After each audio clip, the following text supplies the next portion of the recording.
ابھی تو اس لیے نہیں کہ وہ مرا ورا نہیں ہے نا, جب مرے گا تو پھر پتہ چلے گا کہ کیسے وراثت دی جاتی ہے. اور دوسری میرے بھائی, یہ جو غلط رسومات ہیں, عورتوں سے جہیز لینا, یہ اسلام میں اس کی اجازت نہیں ہے. اسلام میں مہر ہے کہ نکاح کے وقت عورت کو دیا کرو, عورت سے پیسہ بولو نا یار نہیں لیا کرو. یہ جہیز کا تصور یہ غیر شرعی ہے, اس کو ختم کرنا پڑے گا. بارات کا کھانا بولتے کیوں نہیں, یہ بند, اب منہ بند. بارات کا کھانا نہیں ہے. نبی نے 4 بیٹیوں کی شادی کی, ایک کھجور بھی نہیں کسی کو کھلایا, لیکن ولیمہ اپنی ہر شادی پہ کیا ہے. تو لڑکا کھانا کھلاتا ہے, لڑکی والے نہیں کھلاتے. اسلام ہے یہ. آپ کہیں گے اتنی بارات آئی ہے تو اس کو کیا کریں, سوکھا بھیج دیں. کیوں آئی ہے بارات؟ بارات ہے ہی نہیں. مسجد میں نکاح ہو, جو لوگ بیٹھے ہیں ان کو وہ لڑکے والے چھوارے ٹوفی شوفی بانٹ کے وہ پتلی گلی سے نکلو, اور دلہن کو لینے کے لیے 1-2 افراد یا چلو 4-5 افراد آ جائیں بس کافی ہے. اگلے دن دولہا کے گھر پہ کھانا کھائیں گے سب. یہ اسلام ہے.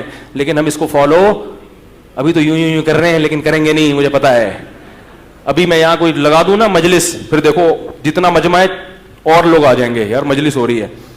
تو یہ ہے اسلام. اسی طرح جب آپ نے کنوارے لڑکے کے لیے بھی دوستیاں لگانا حرام ہے, اور شادی شدہ کے لیے زیادہ حرام. کنوارا لڑکا زنا کرتا ہے, اسلام نے 100 کوڑے رکھے ہیں, لیکن شادی شدہ آدمی زنا کرتا ہے تو اسلام نے کیا کہا ہے, زمین میں گاڑ کے اس کو پتھروں سے مار کے ہلاک کر دو. یہ حلال گوشت کے ہوتے ہوئے حرام بدبو کی طرف دیکھو. ایک طرف سور رکھا ہو, آپ غیر ملکی ممالک میں جاؤ, کچھ بھی کھانے کو نہیں مل رہا, پھر آپ نے سور کھا لیا تو یہ بھی غلط ہے.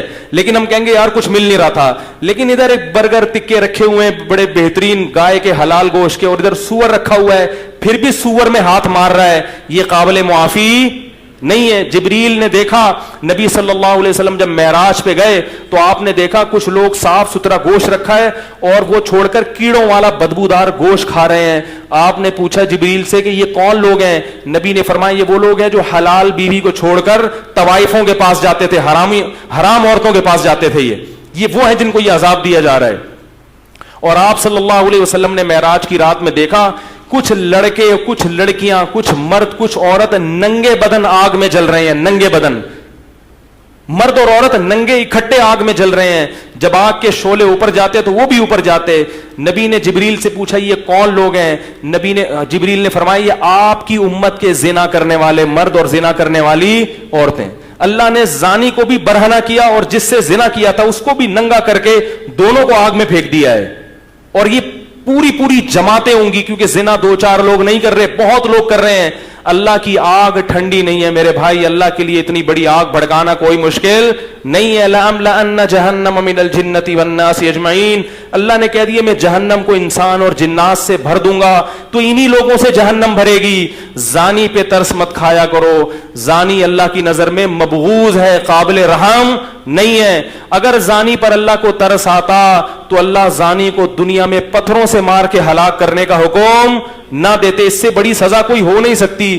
جس جرم پہ پتھر سے مار کے ہلاک کرنا اللہ نے رکھا ہو, اس جرم کو معاشرے میں پروموٹ کیا جا رہا ہے, اس جرم کو میں لوگ مبتلا ہو رہے ہیں, اس کو برا نہیں سمجھ رہے, تو بخشش نہیں ہوگی اگر ان حرام کاریوں سے توبہ نہیں کی. یہ ربیع الاول کے جلسے یا محرم کی مجلسیں یا کنڈے اور جو ہے نا دیگیں, یہ جب تک آپ اللہ کے نبی کو اور اللہ کے دین کو فالو نہیں کرو گے, یہ دیگیں آپ کو نہیں بخشوا سکتی. تو میرے بھائی میں بھی دل میں نیت کرتا ہوں, آپ بھی نیت کریں, اللہ ہمیں ان جرائم سے سچی توبہ کی توفیق نصیب فرما دے. کوشش کرو گے نہیں. اب موبائل میں جتنی لڑکیوں کے نمبر ہیں نا, غفار بھائی, وسیم بھائی, ستار بھائی کے نام سے, سب کیا کر دو, ڈیلیٹ مار دو. ان کو بول دو مجھ سے دوبارہ رابطے کی کوشش نہ کریں. میں شریف آدمی ہوں, اپنے بارے میں میں نہیں کہہ رہا, میں کیا ہوں یہ تو اللہ ہی جانتا ہے, اور یہ سب باتیں میں اپنے لیے بھی کر رہا ہوں. سب ڈیلیٹ کر دو. بولے ہم شریف لوگ ہیں, خاندانی لوگ ہیں, ہم نکاح کر کے رہنا چاہتے ہیں, کسی کی بیٹی کو عزت کے ساتھ گھر لائیں گے, بیوی بنائیں گے, اس سے اولاد ہوگی, اس طرح ہم زندگی بسر کرنے کے عادی ہیں. اس طرح تیار ہو تو میں آ رہا ہوں ابا کو لے کے آپ کے گھر میں. اب یہ بات مولوی لوگ نہیں کرتے, یہ کھا جاتے ہیں. کیا خیال ہے؟ یہاں کیا کرتے ہیں ڈنڈی, بھائی حلال آپشن بھی رکھا ہے اللہ نے. تو اگر آپ کے گھر والے ایگری ہیں تو میں آ رہا ہوں, وہ کہیں گے نہیں پہلے انڈرسٹینڈنگ ہو جائے ذرا. آپ بولے انڈرسٹینڈنگ. یاد رکھو گورے پتہ کیا کرتے ہیں انڈرسٹینڈنگ کے چکر میں, بچے بھی ہو جاتے ہیں ان کے, ایک دوسرے کو 25 سال سمجھتے ہیں, وہ سمجھنے کے بعد شادی ہوتی ہے اور 1 مہینے میں طلاق ہو جاتی ہے. یہ جو سمجھنے کا کانسیپٹ ہے نا, یہ گوروں کی طرف سے آیا ہوا ہے. اپنے باپ دادا کو دیکھو, کبھی نہ دلہن کو دیکھا ہوتا نا, دلہن نے دولہا کو ابا اماں پکڑ کے شادی کر دیتے تھے اور بڑی زندگی کامیاب. میں نہیں کہہ رہا کہ آپ تحقیق نہ کریں, لیکن سمجھنے کی بھی کچھ حدود ہوتی ہیں.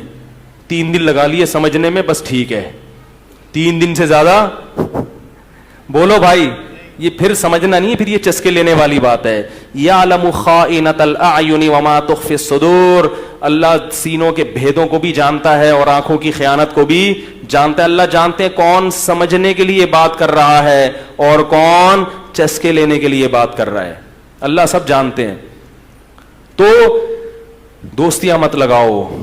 ولا متخذی اخدان, قرآن صاف کہہ رہا ہے کہ تمہیں دوستیاں لگانے کی اجازت نہیں ہے. اللہ تعالیٰ ان حرام کاریوں سے ہمیں اس عاشورہ کے مبارک دن میں توبہ کی توفیق نصیب فرمائے.